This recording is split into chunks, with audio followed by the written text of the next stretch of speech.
Welcome to Man Does Tech, where I solve the problems you didn't even know you had. In this video, I will explain how to make a form by using HTML. First, let's understand the core of an HTML form. An HTML form is a section of a document containing controls like text fields, checkboxes, radio buttons, submit buttons, and more. The form tag is the container for all these elements.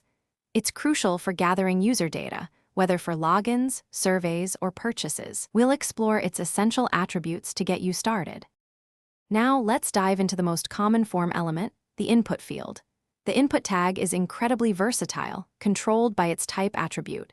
For simple text, use type equals text.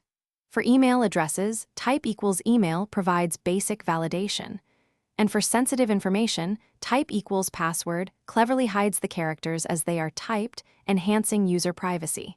These are your foundational building blocks. Beyond basic inputs, HTML offers more sophisticated controls.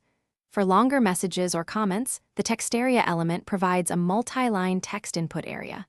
When users need to choose from a predefined list, the select tag creates a convenient drop-down menu. For exclusive choices, radio buttons are perfect, allowing only one option to be selected. And for multiple selections, checkboxes are your go-to. Finally, once a user has filled out your form, they need a way to send that information. This is where the Submit button comes in, typically created with input type equals submit. The form's action attribute tells the browser where to send the data, usually a server-side script. The method attribute, either get or post, dictates how the data is packaged and sent.